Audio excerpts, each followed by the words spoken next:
Buenas tardes, bienvenidos a la primera edición del canal de videos de Molan Retail. Colombia es un país resiliente y en tal sentido las crisis las convertimos en oportunidades. Para esta ocasión y de una manera muy proactiva queremos generar valor en esta coyuntura a toda la industria de centros comerciales y retailers, como lo hemos hecho en los últimos 7 años con el contenido que semana a semana hemos dado a nuestras audiencias bajo la técnica de curaduría y agregación de contenidos para que quien tome las decisiones en las empresas esté mejor informado. De alguna manera, Molan Retail se ha convertido en un tanque de pensamiento de la industria en donde se destacan los aspectos más importantes de retail en Colombia. Actualmente queremos de una manera muy cercana a nuestras audiencias poder tener unos espacios para que en estos momentos en que estamos pensando en el futuro podamos hacerlo de manera proactiva y para cuando llegue el día después podamos estar fortalecidos y preparados para afrontar esos nuevos retos. En este proceso y en este proyecto me acompaña la firma Consulencia Global y me es muy grato poder tener el día de hoy básicamente a Silvia Quintero, una arquitecta de más de 15 años de experiencia en el retail, tanto en compañías nacionales como internacionales, y a Javier Perdomo, un ingeniero industrial experto en procesos de rediseño y optimización de retail. Ellos son básicamente los socios fundadores de la firma y con ellos es que queremos adelantar este nuevo proyecto. Para el día de hoy y arrancar nuestro primer conversatorio, lo hemos denominado el retail en tiempos de cambios, en donde queremos analizar cómo convertimos esta coyuntura en oportunidades para cuando ya comencemos de nuevo a operar. Silvia, Javier, bienvenidos. Muchas gracias por aceptar esta invitación. Gracias a ti, Leopoldo, y es un honor para nosotros hacer parte de este proyecto que arrancas con Molan Retail y esperamos seguir apoyándote de aquí en adelante y seguir consolidando esta alianza que ya hemos establecido. Y es un placer y un honor estar aquí en este conversatorio.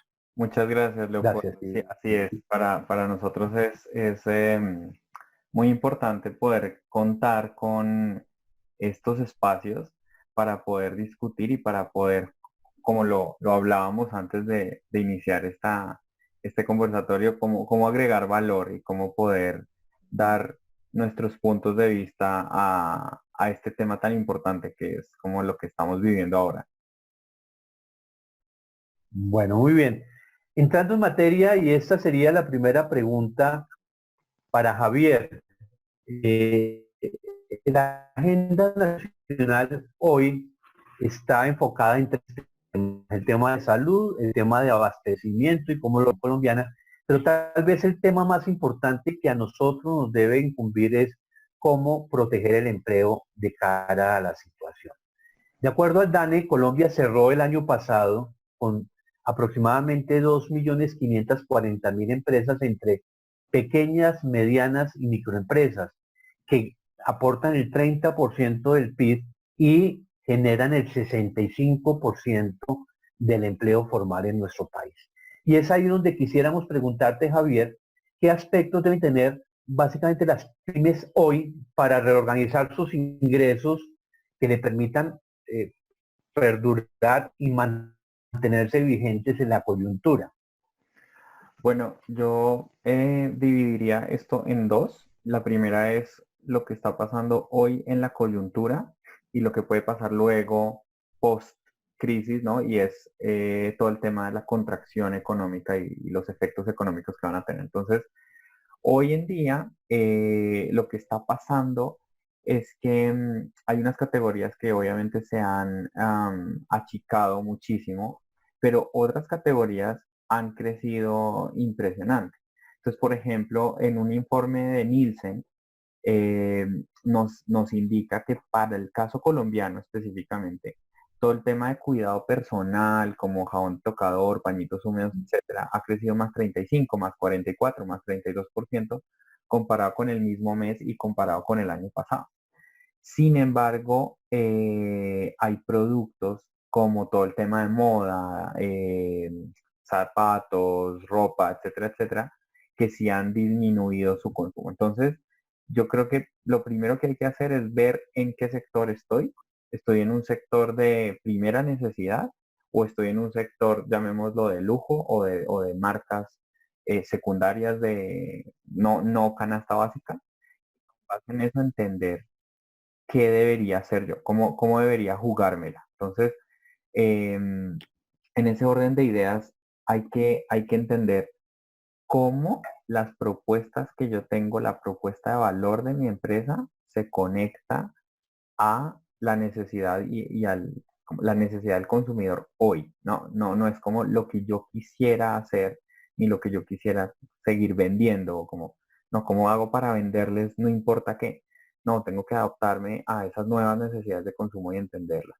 Entonces, si por ejemplo dentro de mi propuesta de valor hay cosas que están conectadas dentro de lo virtual, por ejemplo, servicios de valor agregado, voy a poner un caso específico y es, vi hace poco que Nike, la marca tiene unas aplicaciones para venta de zapatos en línea y las ha potencializado, pero también ellos tienen toda una plataforma de entrenadores y lo que hicieron fue poner a disposición del público un montón de entrenadores en vivo para que la gente pudiera entrenar desde su casa.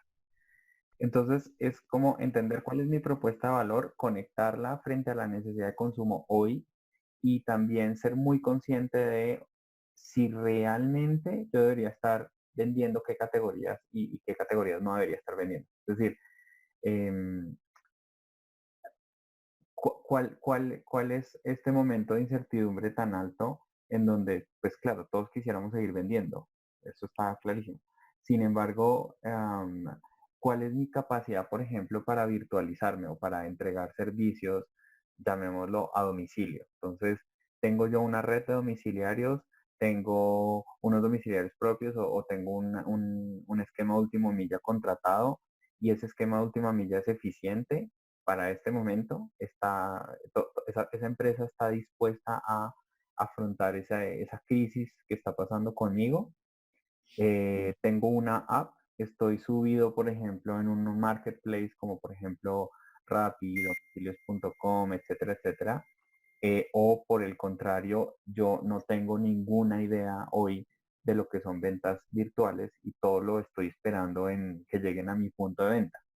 Entonces, esas preguntas hay que empezar a hacérselas ya y comenzar a tomar decisiones para poder reorganizar, porque si me quedo esperando que los clientes vuelvan ya con el mismo escenario que yo tenía antes, eso no va a pasar. Es decir, hay muchas personas, economistas y personas como Bill Gates y un montón de otros expertos han dicho el consumo nunca va a volver a ser igual. No es como que el 13 de abril que se levanten las restricciones de movilidad ya todos volvemos a los centros comerciales y todos tenemos dinero en el bolsillo para gastar. No, el consumo nunca va a volver a ser igual, porque esto también ha potencializado, por ejemplo, todo el tema de teletrabajo y eso es una nueva realidad para el consumidor. Entonces yo creo que esas son las preguntas que se deberían tener en cuenta y esas son las variables que una empresa, una marca debería comenzar a considerar para poder reorganizar todo el tema del ingreso. Sí, todo lo que estamos hablando de ventas. Ok, Javier. Silvia, bajo esa misma óptica y ya desde el plano básicamente de los costos, ¿tú cuáles consideran qué aspectos deberían tener las pymes un poco para optimizar sus costos de operación de cara a esta época y para mantenerse sostenibles una vez llegue el día después? Bueno, en primera medida, este es un momento que hay que leer como una oportunidad para reinventarse desde todo punto de vista y prender los motores de las estrategias que eventualmente las pymes o las empresas tuvieran dentro del tintero o o para ser proyectadas y ejecutadas más adelante. El momento global, yo lo leo como un punto de inflexión a partir del cual cada empresa puede o bien salir victoriosa o muy afectada y todo depende de las estrategias que a partir de este momento empiecen a analizar y a poner en marcha para minimizar al máximo el impacto. Entonces, para eso se hace necesario identificar cuanto antes si aún no lo tienen identificado las empresas, ¿cuál sería ese mapa de ruta para esa reinvención? Un poco lo que decía Javier. Entonces, si ya nos vamos a revisar los costos y los gastos operativos y operacionales de las diferentes empresas, pues estos dependen de varios factores y de cada industria. Sin embargo, pues se pueden evidenciar algunos que son transversales a todas, entre los que se resalta todo el tema de recurso humano, que ha sido uno de los grandes tópicos que se han discutido en los últimos días a raíz de esta situación. Entonces las empresas, digamos que ya el gobierno a través del Ministerio de Trabajo y todo, decretó algunas rutas y algunas oportunidades y posibilidades que los empresarios tienen para revisar todo el tema de pago de nóminas y todo ese gasto operacional del recurso humano. Y yo considero que dentro de esas alternativas hay varias o todas son muy al lugar y son muy justas dependiendo también de ese músculo financiero y de esa capacidad que tengan cada una de las empresas. Entonces hay diferentes posibilidades, desde negociar una disminución temporal en el salario, bajo pues acuerdos entre las partes, o entonces activar todo el pasivo vacacional que se pueda llegar a tener, algunas licencias no remuneradas y hacer acuerdos, pero también, como lo dije al principio, yo pienso que es una gran oportunidad para reinventarse y desde esa mirada del recurso humano también, cuando toda esta crisis ya salgamos de la crisis y ya empecemos otra vez como en la nueva era, por así decirlo, después de este punto de inflexión, yo pienso que va a haber muchas ideas que se pueden empezar a materializar en donde, por ejemplo, el recurso humano puede empezar a involucrarse como más allá del capital, como parte del capital de trabajo, entonces involucrar a los empleados a través de cooperativas y bueno, muchas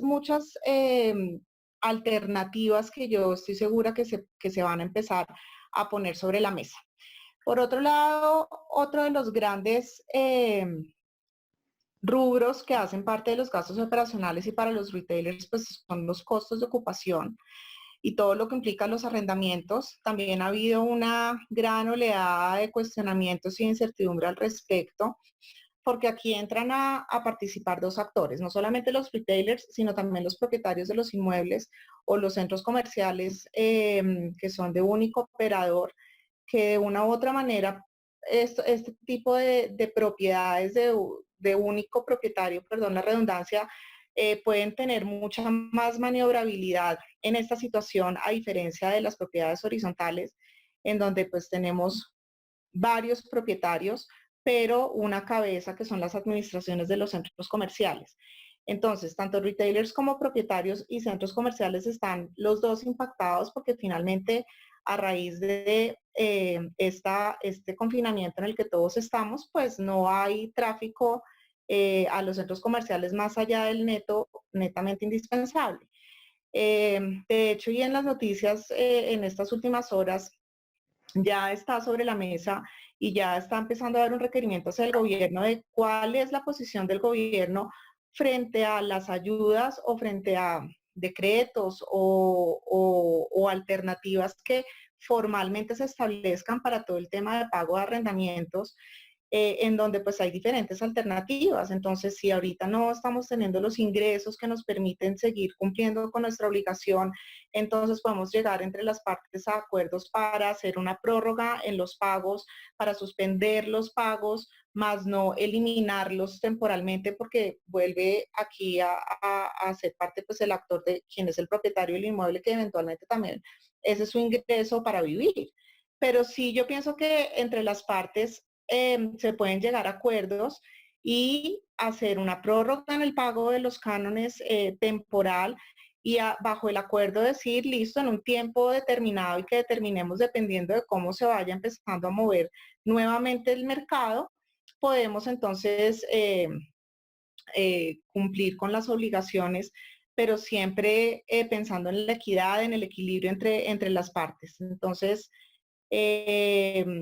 eso a nivel de gastos operacionales, también está el gasto logístico, pues que también hay que atenderlo y ver también cómo se puede optimizar ese gasto logístico, el gasto pues en las plantas de producción y demás. Entonces, son diferentes nichos los que hay que atacar, pero siempre pensando en un equilibrio y en no impactar finalmente tan fuerte financieramente a las empresas, sino bajo una proyección. Es el momento de proyectar, como oportunidades proyectar, hacer una nueva proyección de gastos del año o de los próximos meses, porque lo que ya se haya proyectado a finales del año pasado en presupuestos y demás se ha desvirtuado por completo y es el momento de retomarlo y volver a analizarlo.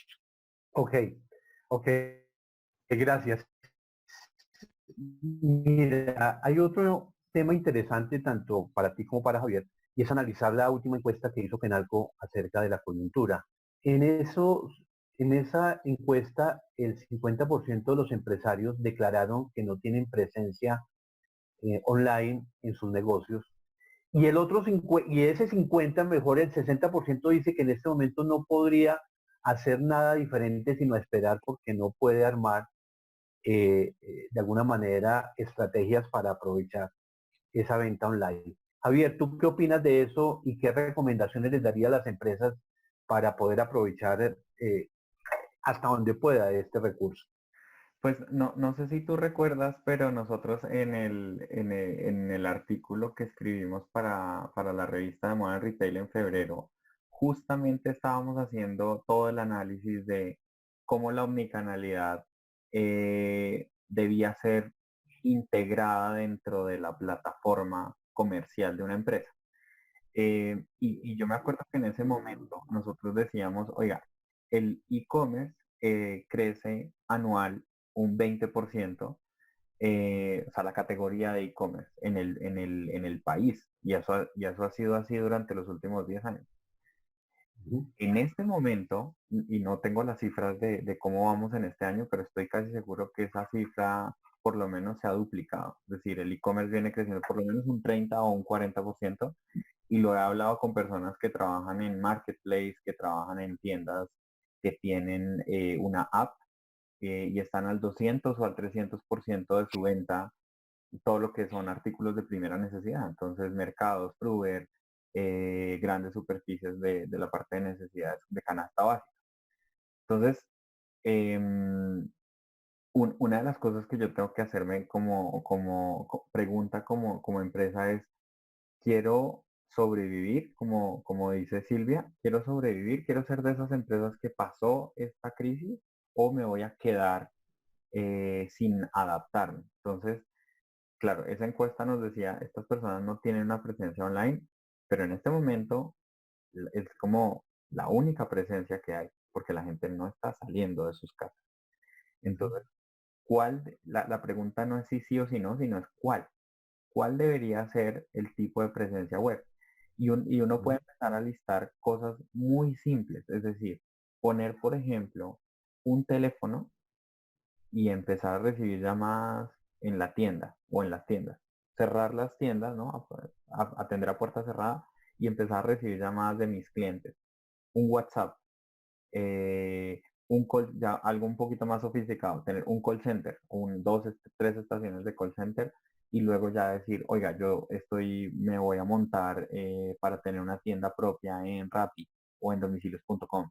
O incluso llegar al siguiente paso, y es, voy a montar una tienda en 24, en 36 horas, tengo mis productos con un catálogo, tengo una disponibilidad de inventario que lo puedo leer a través de un sistema, o me tocaría hacer todo a mano, pero yo quiero hacer una tienda, una primera tienda, lo que llamamos un producto mínimo viable.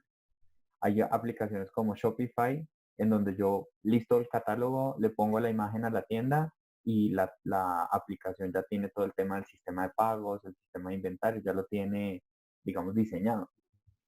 Entonces es cuál es el tipo Ok. de presencia online que quiero tener, pero sobre todo, y para que la persona se remita a ese artículo que nosotros hicimos de la omnicanalidad, es cómo integro yo toda esta parte de las ventas online con la parte física, cómo voy a operar, cómo voy a organizar la logística. Muchas personas expertas de e-commerce dicen, el pilar fundamental del e-commerce es la logística, es todo lo que se llama la cadena de suministro. Cómo me llega el pedido, cómo lo voy a recibir, voy a poder cumplir la promesa de valor del cliente, con quién lo voy a entregar, cuándo lo voy a entregar, etcétera, etcétera. Entonces, no son preguntas al azar de simplemente decir, no, montemos la tienda y pongámonos a vender en línea. No, pues hay una serie de pasos que se pueden hacer rápido, pero tampoco se hacen de la noche a la mañana. Entonces, lo conversábamos contigo, Leopoldo, y es que hay como una iniciativa en España en donde te dicen te montamos la tienda en línea en 24 horas. Fantástico. Pero todo el proceso detrás, estoy seguro que se va a demorar un par más de días en Ok. articularse. Silvia, toda esta coyuntura lo que ha permitido es el auge del Internet, de los contenidos online, de todo el tema digital. Nuestros hogares de alguna manera están conectados permanentemente y eso va a traer como consecuencia que una vez llegue el día de después haya una explosión del e-commerce en el sentido que mucha gente que estuvo atraída por esta posibilidad que tuvo en estas épocas va a querer seguir manteniendo una presencia online que de alguna manera pues tiene que tener un efecto en la tienda tradicional y algunos hablaban de que el apocalipsis retail ya no llegaría, pero que de alguna manera lo que se ve es un auge del e-commerce dentro de las nuevas posibilidades, lo cual pues va a afectar de alguna manera la tienda física. ¿Tú cómo ves ese panorama y qué lectura le das tú a este hecho? Pues sí, Leopoldo, como tú lo dices, efectivamente ya lo estamos viendo y en estos momentos las redes son la puerta que tenemos todos hacia el exterior y es la herramienta que de una u otra manera nos está conectando. Una vez termine esta crisis, personalmente yo considero que se va a mantener en un gran porcentaje esta dinámica y es por esto, como lo dije anteriormente, que la oportunidad es ahora para las empresas, bien sea en fortalecer sus canales digitales si ya los tienen, o empezar desde ya a, como lo decía Javier, a mirar las diferentes alternativas que se ofrecen para entrar en este mundo digital y empezar pues con todo el despliegue.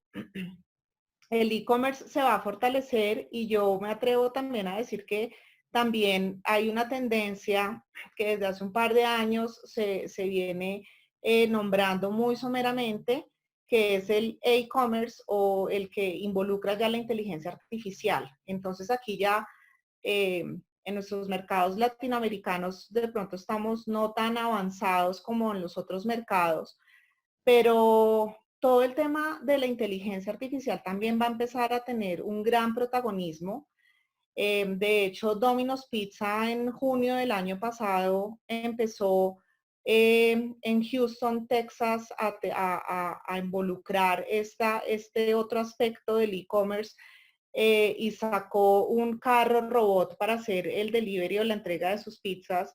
Y es un carro que no está siendo conducido por ningún ser humano, sino por un robot y todo está desde la inteligencia artificial. Entonces, la oportunidad está también ahí en indagar y profundizar un poco más y no quedarse solamente en el e-commerce que conocemos hasta el momento aquí en nuestros mercados, sino tal vez ir un poquito más allá porque evidentemente el consumo va a cambiar.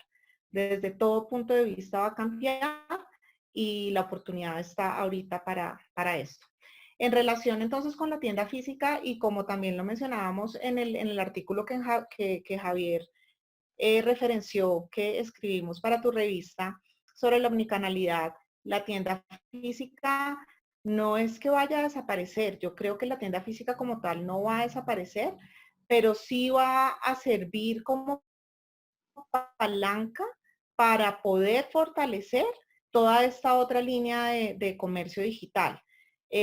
Para lo cual pues hay que hacer todo un rediseño físico y espacial dentro de las tiendas físicas, en donde entonces tal vez ahorita el piso de ventas va a cambiar y va a ser más experiencial, pero también entonces nos toca evaluar el rediseño a nivel de layout de las tiendas para ver nuestra capacidad en bodegaje, para tener el inventario suficiente, para poder atender todo ese canal digital, pero también seguir atendiendo a nuestro cliente físico, pero involucrando mucha más experiencia al momento de recibir yo a mi usuario, mi consumidor, y hacer más, sí, mucho más experiencial la transacción de la compra.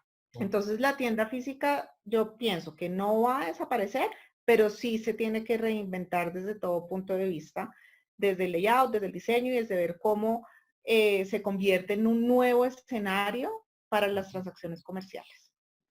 Gracias, Silvia. Javier, Fede Desarrollo acaba de enseñarnos el resultado de unos ejercicios de planeación por escenarios frente a la duración básicamente de la crisis. Tal vez es uno de los interrogantes más grandes que tenemos, es cuánto vamos a durar en este estado. Ellos tienen tres escenarios, el escenario optimista, el medio y el pesimista. En el optimista, ellos dicen la crisis va hasta finales de abril. En tal sentido, el Producto Interno Bruto al final de año habrá crecido 2.3% y el desempleo solamente alcanzará un 3.3%. En el escenario medio dice, mire, la crisis va a ir tan solo en el primer semestre, hasta 30 de junio. En ese sentido, las provisiones que hace Fedesarrollo es un crecimiento del PIB de 1.2% y un desempleo del 15.4%. Y el escenario más pesimista que ellos están planteando es definitivamente la crisis va a terminar el año hasta diciembre del 2020, en el cual se tendría un crecimiento negativo del 0.4% y el desempleo llegaría casi al 19.5%. Ustedes como expertos y como asesores de retail, todos los procesos de planeación estratégica que hicieron en noviembre lo estaban aplicando en los primeros 2 meses. Ahora con la nueva coyuntura, ese plan estratégico debe cambiar. ¿Tú qué aspectos quisieras compartirte a nuestras audiencias de cuáles serían los elementos que debe contener ese nuevo plan estratégico para empezar cuando la crisis termine? Bueno, en principio, una de las preguntas que nosotros le hacemos a las empresas cuando llegamos con Silvia es, ¿tienes plan estratégico? Entonces partamos de esa base. Hay empresas que no hacen plan estratégico, para lo cual en este momento debe estar siendo mucho más difícil a las empresas que no tienen plan estratégico que las que sí. Porque lo que tú dices es cierto. Cuando uno hace una planeación estratégica tiene que tener en cuenta cuál es el escenario macroeconómico y luego bajarlo al sector y luego bajarlo ya al caso particular de la empresa. Entonces, en este momento, pues estamos viendo como un remesón de todos los sectores, porque pues hay una situación macroeconómica no solamente en Colombia, sino también a nivel global. Entonces, eso, por ejemplo, afecta las proyecciones del dólar, que lo hablábamos con Silvia ayer, y es, hay empresas que van a verse impactadas en el EBITDA solamente por la tasa cambiaria, por el tema del desempleo o por el tema de la rotación del empleo, porque no sabemos cuánta gente tenga la empresa que despedir, que ojalá no lo tuviera que hacer, pero sí lo tiene que hacer, y luego volverla a contratar y tener una nueva curva de aprendizaje. Es decir, eso va a tener, y esto puede ser a todo nivel, es decir, puede que haya que despedir gente a nivel ejecutivo que se lleve una curva de aprendizaje importante en las organizaciones. Entonces, lo primero que hay que hacer es, si no hay un plan estratégico, creo que este es el mejor momento para hacerlo. Y hay un dato que quería traer que me pareció súper interesante y es eh, empresas como Airbnb, Uber y otras empresas grandes de lo que se llama la cuarta revolución industrial se crearon en la última crisis del 2008, en la crisis de la burbuja inmobiliaria. ¿Por qué? Porque había tanta incertidumbre y tantas cosas que estaban cambiando que hubo gente que dijo, venga, aprovechemos esta nueva situación, montémonos en esa nueva ola que va a empezar a partir de este digamos como reinicio de la economía y hagamos algo diferente. Entonces, no es todo negativo, sino hay una gran oportunidad, que era lo que decía Silvia desde el inicio, para poder garantizar que yo, con mi propuesta de valor única, que eso es lo que tiene uno que sacar en la planeación estratégica, ¿cuál es mi propuesta de valor única y cómo se la entrego de manera eficiente al mercado? Y entregar es el producto, bueno, no, lo que anteriormente se llamaban las 4 Ps, pero hoy es diferente eso. cómo comunico, cómo entrego y cómo garantizo una presencia, digamos, una sobreexposición de mi producto y de mis servicios en los medios que hay hoy. Y volvemos a lo mismo, los medios que hay hoy son mayormente digitales, pero por ejemplo, el mercadeo de voz a voz en este momento está funcionando muy bien. Todo el mundo se reúne y se hace teleconferencias y pueden contar una buena o mala experiencia y esto también impacta en cómo podría yo rediseñar un negocio. Entonces, en la planeación estratégica uno tiene que considerar justamente estos tres escenarios que tú decías, los macroeconómicos, luego mirar cómo está el sector. Entonces, partiendo de, ¿soy de necesidad de canasta básica? ¿Sí o no? ¿No lo soy? ¿Qué tengo que hacer? ¿No? Como decía Silvia, soy del sector logístico, seguramente estoy teniendo un auge y una mayor demanda. Eh, soy del sector de moda, ¿qué podría yo hacer? Entonces, con Silvia hablábamos ayer de un caso particular de una tienda, de una boutique, que decía, yo de repente tengo que sacar a mis empleados, digamos, de la nómina, pero quisiera volverlos parte de una cooperativa y que se volvieran socios del negocio, en el peor de los casos. Yo decía, es una vaina súper, es decir, es como disruptor porque uno normalmente pues no tiene todos los empleados como socios de la empresa, pero en estas situaciones esos modelos de economía colaborativa pueden comenzar a funcionar. Y finalmente es, ¿qué puedo aprovechar yo de las nuevas dinámicas de consumo para poder garantizar posicionarme en el mercado, ¿no? Entonces, caso como el caso de Crepes and Waffles. Cerraron las tiendas, listo, no están vendiendo. Pero todo el mundo se enteró que tienen todo el tema de la remuneración que le dieron el mercado a sus empleados, el mercado que había en todos los locales. Eso ya hace un hito dentro de la marca y tú comienzas a querer esa marca. Y no están vendiendo más, de hecho están perdiendo pues seguramente muchísimo dinero. Pero el haber hecho eso, eso es una decisión estratégica porque se conecta directamente con los valores de la empresa. Ok. Silvia, en ese mismo sentido, ¿qué oportunidades tú crees que se pueden evidenciar en el desarrollo de nuevas líneas de negocios y nuevos emprendimientos producto de esta crisis, complementando lo que decía Javier? Yo creo que son muchas y las posibilidades, o sea, las posibilidades son muchas. Todo depende de la visión que tengan los empresarios o los emprendedores en adelante. Y son muchas que yo creo que el gran soporte va a ser evidentemente lo digital. El marketing digital considero que ahora es un gran protagonista y todo lo que de ahí se deriva. Y el apalancamiento de estos nuevos negocios se puede empezar a desarrollar desde ahí. Eh, y nuevas alternativas de negocio y emprendimientos pueden ir desde nuevas propuestas de marketplaces, porque conocemos algunas, pocas o muchas, pero con otra mirada, todos estos marketplaces yo pienso que pueden empezar a abrir muchas más alternativas de interacción con los consumidores y con las marcas que se apoyen en estas plataformas, pero también y ya lo estamos viendo, negocios como gimnasios están haciendo, o sea, siguieron atendiendo a sus consumidores y a sus usuarios a través de lo digital. Les envían sus rutinas de ejercicios, sí, sus rutinas de ejercicios para que siguieran sus consumidores haciendo uso de el servicio que físicamente prestaban, bueno, desde sus casas.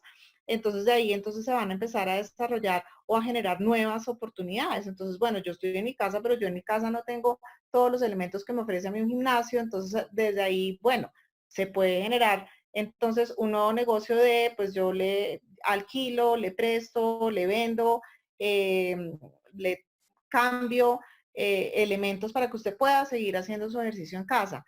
Temas de consultorías, de sesiones personalizadas de entrenamiento, de coaching, que ahorita también hay un despliegue impresionante de temas gratuitos, de charlas, pero que yo pienso que en el futuro cercano, mediano, pues no se va a sostener así, sino ya va a empezar a haber también un intercambio comercial desde ahí, en donde yo estoy recibiendo a través de una plataforma digital un servicio, como puede ser de coaching o de charlas, incluso de citas médicas. Hoy también yo veía en las noticias que ya hay médicos que están atendiendo virtualmente a sus pacientes, en donde entonces le dicen tómese la temperatura, muéstreme el termómetro, abra la boca, póngase una linterna para ver cómo está su garganta, en fin. Entonces todo esto nos está diciendo que desde lo digital y desde estas fronteras que estamos teniendo ahorita físicas, pues se desmaterializan desde lo virtual y desde lo digital. Entonces, posibilidades son infinitas y ya empezarlas a materializar depende de las necesidades, de las nuevas necesidades que se están hoy en día ya poniendo sobre la mesa. Bueno, Silvia, Javier, muchísimas gracias. Muy interesante esta primera emisión. Esperamos seguir teniendo la posibilidad de contar con su experiencia, con su conocimiento y un poco para ir, como lo decíamos desde el principio, ir ayudando a todos estos empresarios a que comencemos a aprovechar este tiempo planeando el día después. Esperamos vernos todos los lunes, miércoles y viernes a las 4 de la tarde. Muchísimas gracias a ustedes y a la audiencia por habernos permitido estar con ustedes el día de hoy. Muy amables. Gracias. Gracias, Leopoldo. Que estés muy bien. Gracias.